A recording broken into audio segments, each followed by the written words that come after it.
چاہتا ہے کہ چھوٹے بڑوں کا حیا نہ کرے، باپ بیٹے کا حیا نہ کرے، بیٹا باپ کا نہ کرے، ماں بیٹی کا حیا نہیں کر رہی، بیٹی ماں کا حیا، رشتہ داروں کے حقوق جو ہیں وہ ختم ہوتے جا رہے ہیں۔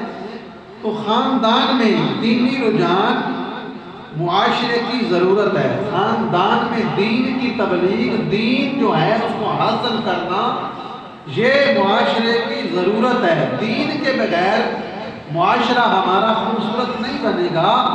تو یہ جو ہمارا عصر حاضر ہے، یہ جو اب وقت گزر رہا ہے، عصر حاضر میں بہت سے نئے رجحانات، نئے فسادات پیدا ہو رہے ہیں۔ ان کے تحت یہ کوشش کی جا رہی ہے کہ خاندان سے دینی تعلیمات کو آہستہ آہستہ ختم کر دیا جائے، خاندان سے دینی تعلیم کو آہستہ آہستہ ختم کیا جا رہا ہے۔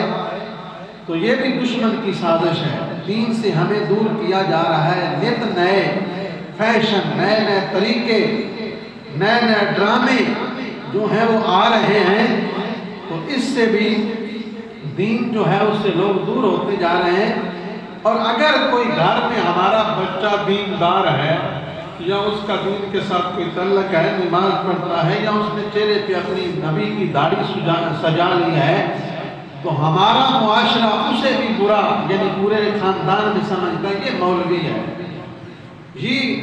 اگر ایک بچہ مولوی یا دیندار ہے تو ہم اسے طنز کے ساتھ اس کو بلاتے ہیں، اور مولوی رہا، یعنی اس کا حیا احترام ہمارے اندر نہیں رہا، طنزیہ جملے کستے ہیں ہم، یہ مولوی لوگ ہیں، یہ مسجد کی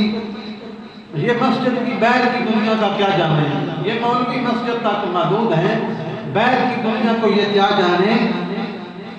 تو اس طرح کی باتیں کی جاتی ہیں۔ اس کے برعکس یعنی آزاد عورتوں کا معاملات، ان کو کوئی نہ کہے کہ سر پہ دوپٹہ لے، ان کو کوئی نہ کہے کہ پردہ کیا کر، یعنی آزاد رویہ، مغرب کی تہذیب جو لوگ اپنا رہے ہیں ان کو ہم پرموٹ کر رہے ہیں، ان کو بڑے یہ دین دنیا دار ہیں، بڑے یہ اچھے ہیں۔ تو جو دین والا ایک ہے اس کی ہر وقت ہم جو ہے وہ اسے جو ہے نیچا دکھانے کے لیے، نیچے کرنے کے لیے اس کے ساتھ ایسے الفاظ استعمال کرتے ہیں۔ تو چاہیے تو یہ تھا کہ ہم اپنے دین کو سامنے رکھتے، جو دین سیکھنے والا ہے، سکھانے والا ہے، گھر میں کوئی ایسا فرد ہے اس کو عزت دی جائے، اس کا حیا کیا جائے، اس کا ادب کیا جائے۔ لیکن ہمارے اندر الٹ کام ہے۔